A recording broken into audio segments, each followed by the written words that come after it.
Good evening student. દાખલો 15 Akshay limited, page number 71. Page number 71 ઇકોટે.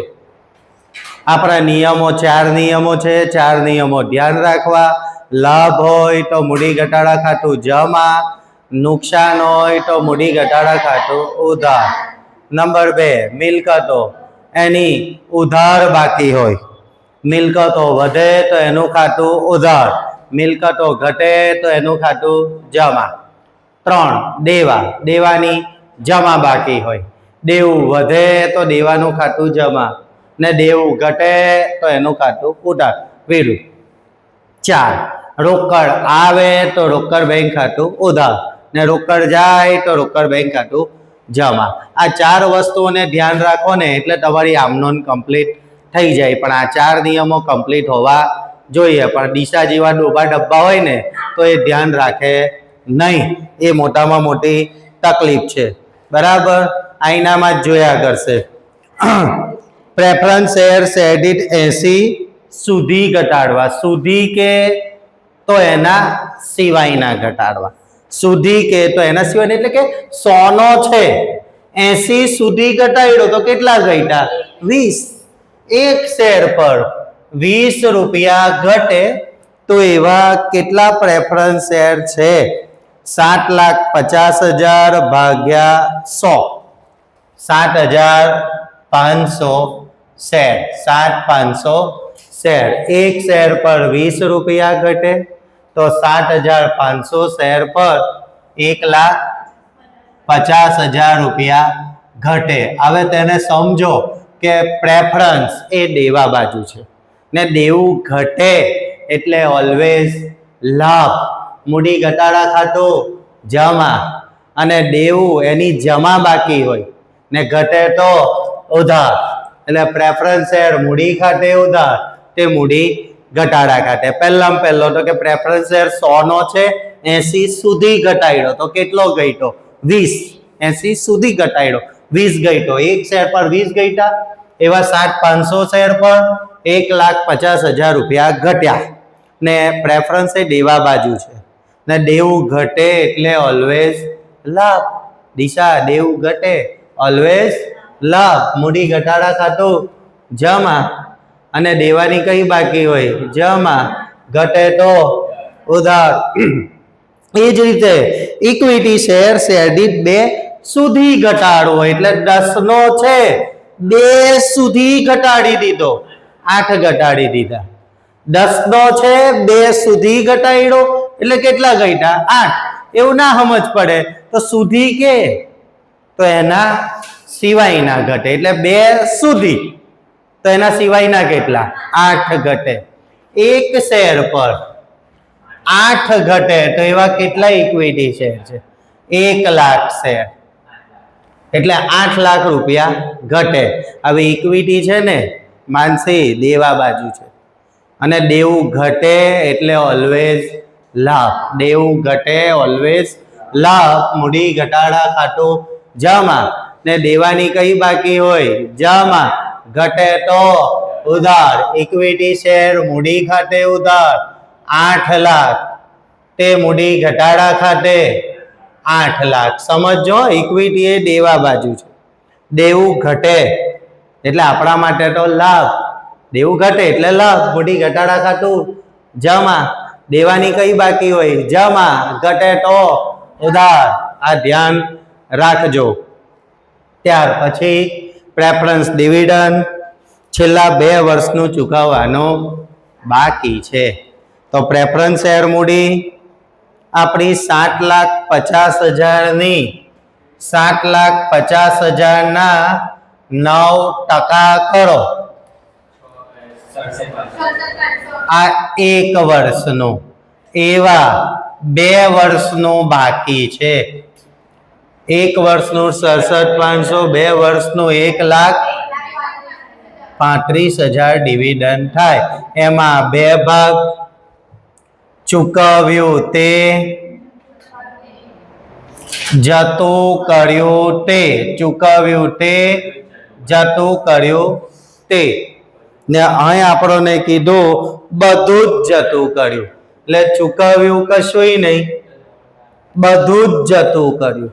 અને preference ડિવિડન્ડની બાબતમાં ચૂકવ્યું તે એની જ નોંધ થાય, જતું કર્યું એની કોઈ નોંધ થતી નથી. ચૂકવ્યું હોય એની જ નોંધ થાય, જતું કરેલની નોંધ થાય, અને બધું જ જતું કર્યું એટલે કોઈ નોંધ થાય નહીં. ને ધ્યાન રાખજો પ્રેફરન્સ ડિવિડન્ડની બાબતમાં, બરાબર દ્રષ્ટિ, ચૂકવ્યું એની જ નોંધ થાય, જતું કર્યું એની કોઈ નોંધ થાય નહીં. નહીં, બધું જ જતું કર્યું એટલે એની કોઈ નોંધ થાય નહીં. આગળ ડિબેન્ચર હોલ્ડરોએ તેમનું બાકી વ્યાજ જતું કર્યું, તો દેવા બાજુ ડિબેન્ચરનું બાકી વ્યાજ 50,000 છે, દેવું છે, દેવું છે. હવે ચૂકવવાનું નથી એટલે આપણા માટે શું થયો? લાભ. મૂડી ઘટાડા ખાતું જમા, અને દેવાની કઈ બાકી હોય? જમા.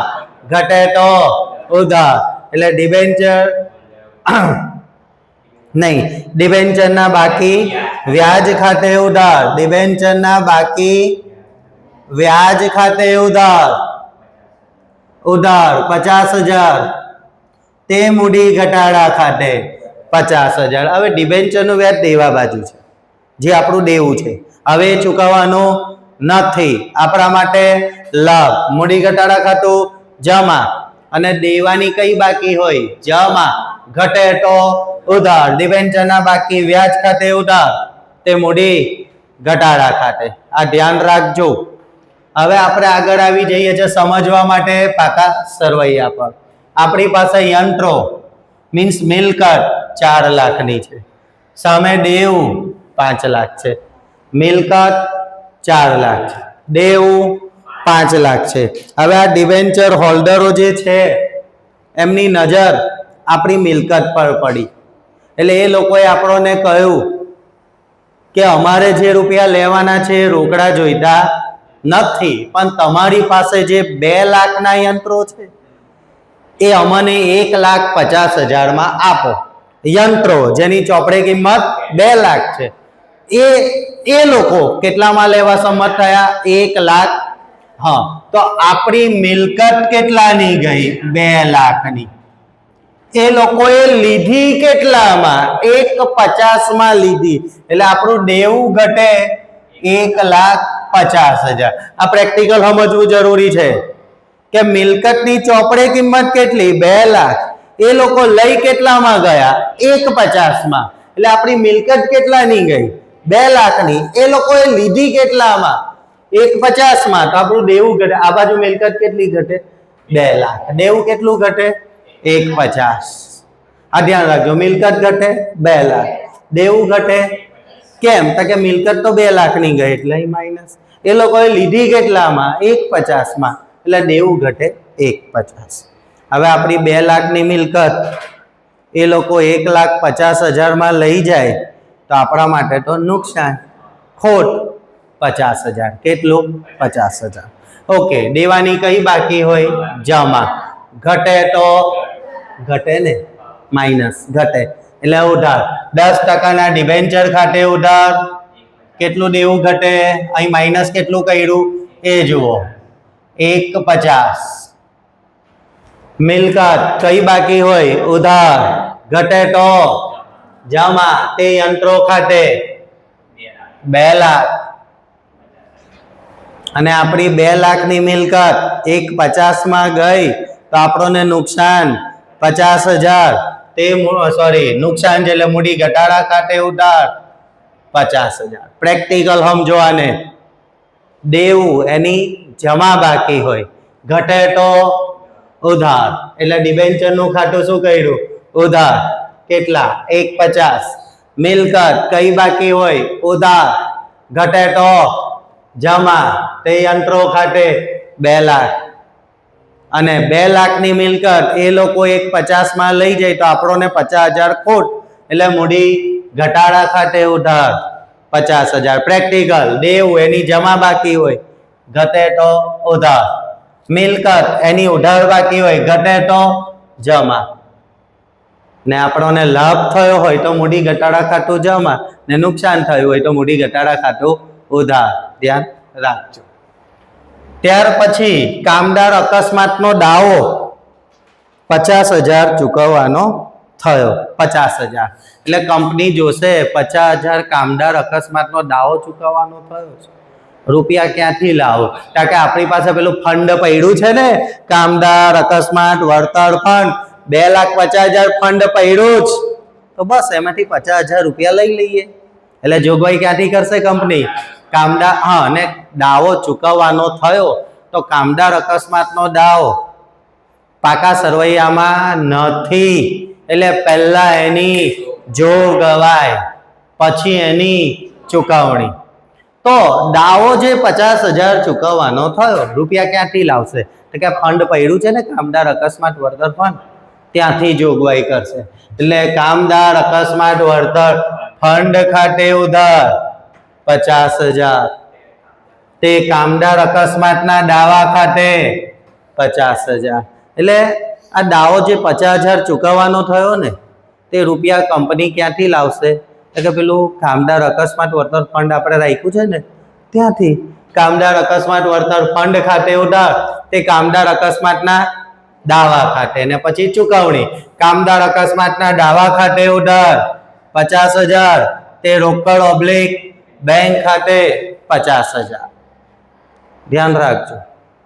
હા, કામદાર અકસ્માત વળતર ફંડ ખાતું ના હોત તો જોગવાઈ ક્યાંથી કરત? મૂડી ઘટાડા ખાતે, મૂડી ઘટાડા ખાતેથી. ત્યાર પછી આપણી પાસે કામદાર અકસ્માત વળતર ફંડ 2,50,000 બચેલું, સોરી હતું 2,50,000. એમાંથી આપણે કેટલું વાપર્યું? 50,000. એટલે હજુ ફંડ 2 લાખ રૂપિયા આપણી પાસે પડ્યું છે, 2 લાખ ફંડ પડ્યું છે હજુ.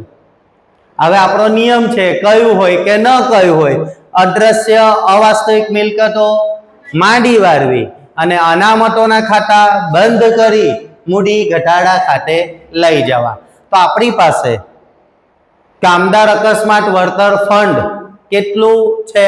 2,50,000. એમાંથી આપણે વાપર્યા 50,000 ચૂકવવા, એટલે હજુ ફંડ કેટલું બચ્યું છે? 2 લાખ. હવે એનું ખાતું બંધ કરો તો એની કઈ બાકી હોય? દેવા બાજુ છે, એટલે જમા બાકી હોય. એનું ખાતું બંધ કરવા ઉધાર.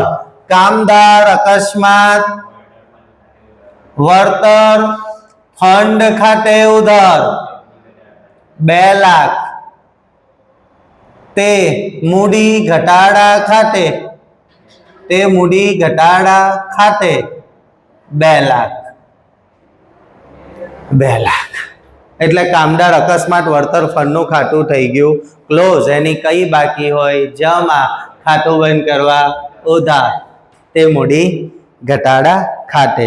ત્યાર પછી તમામ અદ્રશ્ય અને અવાસ્તવિક મિલકતો માંડી વાળવી. 5 અદ્રશ્ય મિલકત, અવાસ્તવિક મિલકત તમે માંડી વાળો એટલે એની કિંમત અંકિતા શૂન્ય, આપણા માટે નુકસાન. મિલકતો માંડી વાળો એટલે નુકસાન.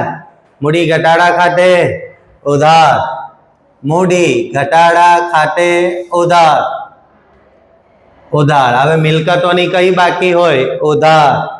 ઘટે તો જમા. મિલકતોની કઈ બાકી હોય? ઉધાર. ઘટે તો કઈ કઈ મિલકત છે? તે પાઘડી ખાતે કેટલી? તે પાઘડી ખાતે 2 લાખ. હા, તે પેટન્ટ ખાતે 2 લાખ, તે પ્રાથમિક ખર્ચ ખાતે 8 લાખ, તે બસ આટલું જ છે. પાઘડી, પેટન્ટ, પ્રાથમિક ખર્ચ, બીજું કઈ છે નહીં. એટલે મૂડી ઘટાડા ખાતે ઉધાર 12,50,000, 12,50,000. પછી એમાં જ કીધું છે દેવાદારો કેટલા ઘટાડવાના છે? થી એટલે એટલા જ, થી એટલે એટલા જ. 30,000 ઘટી ગયા. દેવાદારો એ મિલકત છે, ને મિલકત ઘટે એટલે ઓલવેઝ મિલકત ઘટે એટલે ઓલવેઝ નુકસાન. મિલકત ઘટે એટલે ઓલવેઝ મિલકતની કિંમત ઘટે એટલે ઓલવેઝ નુકસાન. એટલે મૂડી ઘટાડા ખાતું શું કરું? ઉધાર. ને મિલકતોની કઈ બાકી હોય? ઉધાર. ઘટે તો જમા. તો મૂડી ઘટાડા ખાતે ઉધાર, તે દેવાદાર ખાતે 30,000. 30,000. અને સ્ટોક 2 લાખ સુધી ઘટાડવો તો કે છે કેટલો? 250. હવે ક્યાં સુધી ઘટાડ્યો?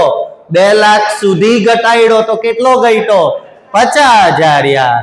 અથવા સુધી કે તો એના સિવાય ને પણ પ્રેક્ટિકલ જાવ ને 250 છે ને ઘટતો 2 લાખ સુધી આવી ગયો તો કેટલો ઘટ્યો? 50,000. સ્ટોક શું છે? મિલકત.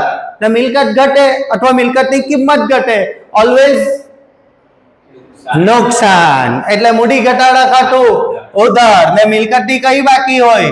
ઉધાર. ઘટે તો જમા. મૂડી ઘટાડા ખાતે ઉધાર તે સ્ટોક ખાતે. અને આગળ જમીન મકાનની કિંમત, જમીન મકાન બજાર કિંમતે દર્શાવવાનું છે. જમીન મકાનની ચોપડે કિંમત તેની બજાર કિંમત કરતા 25% ઓછી છે. એટલે બજાર કિંમત જમીન મકાનની બજાર, જમીન મકાનની ચોપડે કિંમત, જમીન મકાનની ચોપડે કિંમત બજાર કિંમત કરતા 25% ઓછી છે. જમીન મકાનની ચોપડે કિંમત બજાર કિંમત કરતા, કોના કરતા? બજાર કિંમત કરતા. એટલે ધારો કે બજાર કિંમત 100. એટલે તમારો શબ્દ પકડો, ચોપડે કિંમત બજાર કિંમત કરતા 25% ઓછી. કોના કરતા? બજાર કિંમત કરતા. તો ધારો કે બજાર કિંમત 100 તો ચોપડે કિંમત 25% ઓછી એટલે 75. ને આપણી પાસે ઓલવેઝ કઈ કિંમત હોય? ચોપડે કિંમત. ને ચોપડે કિંમત કેટલી છે? ચોપડે કિંમત જમીન મકાનની 6 લાખ. તો હું ચોપડે કિંમતની સામે જ લખી દઉં 6 લાખ. ચોપડે કિંમત આપી છે ને એટલે ચોપડે કિંમતની સામે જ લખી દઉં, ચોપડે કિંમતની સામે જ લખી દઉં 6 લાખ. હવે પદ મૂકી દો. 75 6 લાખ. 75 6 લાખ. 100 કેટલા? 75 6 લાખ. 100 કેટલા? 8 લાખ. આ ધ્યાન રાખજો હા, આપણી પાસે કોના કરતા બજાર કિંમત. તો ધારો કે બજાર કિંમત 100 તો ચોપડે કિંમત 25% ઓછી 75. આપણી પાસે કઈ હોય? ચોપડે કિંમત. પાકા શામાં કઈ હોય? ચોપડે કિંમત. તો એની સામે જ મૂકી દીધી. 75 6 લાખ. 100 કેટલા? 8 લાખ. એટલે આપણા જમીન મકાનની બજારમાં કિંમત ચોપડામાં કિંમત 6 લાખ બોલાય છે અને બજારમાં એની કિંમત 8 લાખ બોલાય. ચોપડામાં 6 લાખ, બજારમાં બોલાય 8 લાખ. તો આપણી મિલકતની કિંમત વધી. 6 લાખ તો ચોપડામાં છે પણ બજારમાં વેચવા જાઓ તો કેટલા આવે એમ છે? 8 લાખ. મિલકતની કિંમત વધી. કેટલી વધી? વેચ્યું નથી હો, વધી 2 લાખ. આપણા માટે મિલકતની કિંમત વધે, લાભ. મૂડી ઘટાડા ખાતું જમા. અને મિલકત વધે, મિલકતની કઈ બાકી હોય? ઉધાર. વધે તો ઉધાર ને ઘટે તો જમા. જમીન મકાન ખાતે ઉધાર 2 લાખ, તે મૂડી ઘટાડા ખાતે 2 લાખ. બરાબર. અને ધ્યાન રાખવાનું, રકમમાં કે ના કે અદ્રશ્ય અવાસ્તવિક મિલકતો માડીવાળી અને અનામતોના ખાતા બંધ કરીને મૂડી ઘટાડા ખાતે લઈ જવાય. એ ઓલરેડી લઈ ગયા. ત્યાર પછી આપણે બનાવી દેવાનો હવાલો પતી ગયા ને મૂડી ઘટાડા ખાતું. આમ નોંધમાં જુઓ, પહેલી આમ નોંધમાં મૂડી ઘટાડા ખાતું જમા થયું એટલે જમા બાજુ 150 લખવાનું એન્ટી વિરુદ્ધનું. પ્રેફરન્સ શેર મૂડી ખાતે, પ્રેફરન્સ શેર મૂડી ખાતે. પછી થયું જમા 8 લાખથી, તો જમા બાજુ 8 લાખ લખવાનું એન્ટી વિરુદ્ધનું ઇક્વિટી શેર મૂડી ખાતે, ઇક્વિટી શેર મૂડી ખાતે. પછી જમા થયું 50,000 થી, 50,000 લખવાનું એન્ટી વિરુદ્ધનું ડિબેન્ચરના બાકી વ્યાજ ખાતે, ડિબેન્ચરના બાકી વ્યાજ ખાતે. ત્યાર પછી ઉધાર થયું 50,000 થી, ઉધાર બાજુ 50,000 લખવાનું એન્ટી વિરુદ્ધનું ઉધાર છે ને તો જમા યંત્ર ખાતે, યંત્ર ખાતે ઉધાર થયું ને એટલે ઉધાર બાજુ. ત્યાર પછી મૂડી ઘટાડા ખાતું જમા થયું 2 લાખથી, તો જમા બાજુ 2 લાખ લખવાનું કામદાર અકસ્માત વળતર ફંડ ખાતે, કામદાર અકસ્માત વળતર ફંડ ખાતે જમા. પછી શું થયું ઉધાર 12,50 થી, શોર્ટમાં લખી દો 12,50 લખવાનું એન્ટી વિરુદ્ધનું અદ્રશ્ય, અદ્રશ્ય વાસ્તવિક મિલકત ખાતે, અદ્રશ્ય વાસ્તવિક મિલકત ખાતે. ઉધાર 12,50 થી થયું ને એટલે ઉધાર બાજુ 12,50 લખવાનું એન્ટી વિરુદ્ધનું ખાતું. પછી ઉધાર થયું 30,000 થી, લખવાનું એન્ટી વિરુદ્ધનું દેવાદાર ખાતે, દેવાદાર ખાતે. પછી પાછું ઉધાર થયું 50,000, 50,000 લખવાનું એન્ટી વિરુદ્ધનું સ્ટોક ખાતે, સ્ટોક ખાતે, સ્ટોક ખાતે. ત્યાર પછી શું થયું જમા કેટલાથી 2 લાખથી, એટલે 2 લાખ લખવાનું એન્ટી વિરુદ્ધનું જમીન મકાન ખાતે, જમીન મકાન ખાતે. ચાલો જલ્દી જલ્દી પતી ગયું ને, ખાતું ક્લોઝ કરી દો. જમા બાજુ ટોટલ એટલે ઉધાર બાજુ રોકડ બેંક હું ભૂસી નાખું થોડી વાર માટે તો આઈડિયા આવે, કેમ કે આમાં રોકડ બેંક ખાતામાં એટલી બધી એન્ટ્રી આવવાની નથી. ચાલો જમા બાજુનું ટોટલ 14 લાખ, 14 લાખ ડિફરન્સ એને કહેવાય મૂડી અનામત, મૂડી અનામત, મૂડી અનામત 20,000 બરાબર. આ ખટાવણી ધ્યાન રાખવાની. ત્યાર પછી બનાવું રોકડ ઓબ્લિક બેંક ખાતું, રોકડ ઓબ્લિક બેંક ખાતું. ચાલો પાકા શામાં જુઓ એની શરૂની બાકી કેટલી છે, રોકડ બેંકની શરૂની બાકી રોકડ શિલ્લક 50,000, 50,000, 50,000. ચાલો આમ નોંધમાં જોઈ લો રોકડ બેંક ખાતું, રોકડ બેંક ખાતું, રોકડ બેંક ખાતું, રોકડ બેંક ખાતું જમા 50,000 લખવાનું એન્ટી વિરુદ્ધનું કામદાર અકસ્માતના,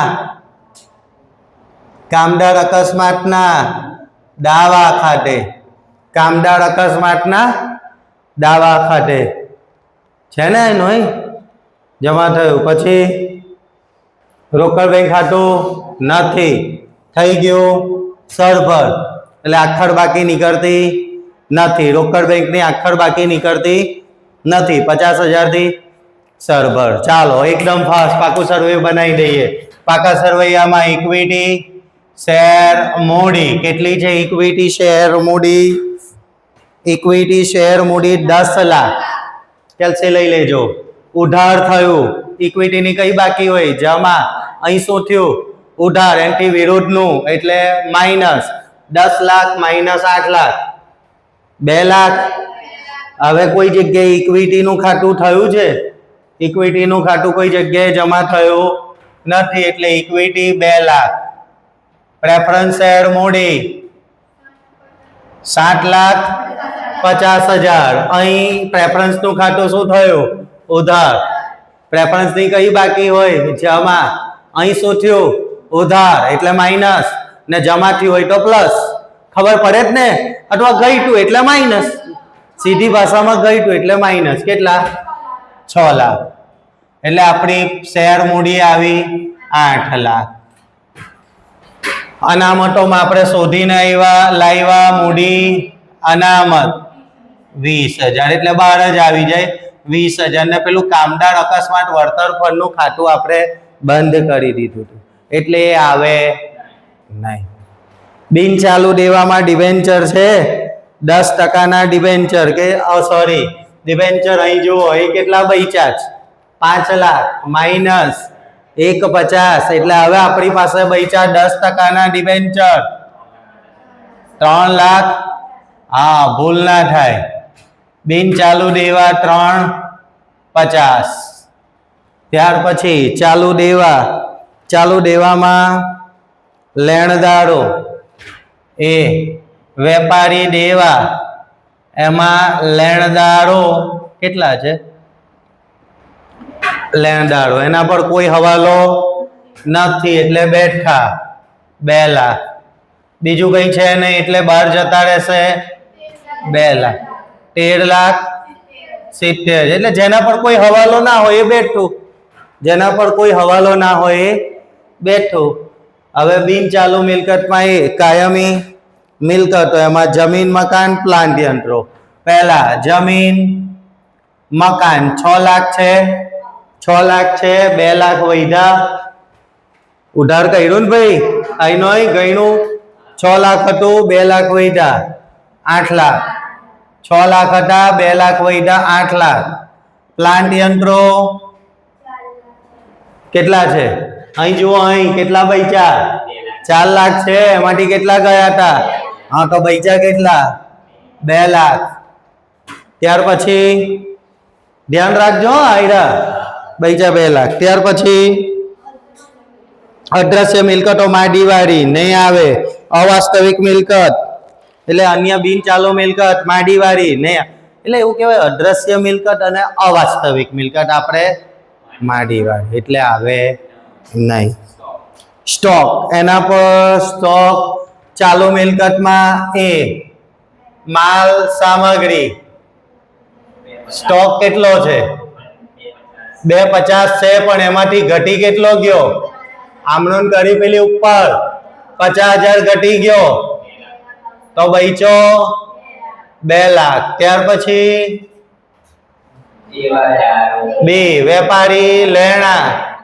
વેપારી લેણા એમાં દેવાદારો કેટલા છે 2 લાખ. કેટલા ઘટી ગયા 2 લાખ 30,000 ઘટી ગયા પેલું છે ને આમનોનમાં ઉપર એટલે 170. ત્યાર પછી રોકડ સમકક્ષ પણ એ તો ખાતું સરભર થઈ ગયું એટલે કઈ શિલ્લક બત્તી કશું નથી. આખર બાકી ક્યાં છે નથી એટલે આ 10 લાખ ને આ 370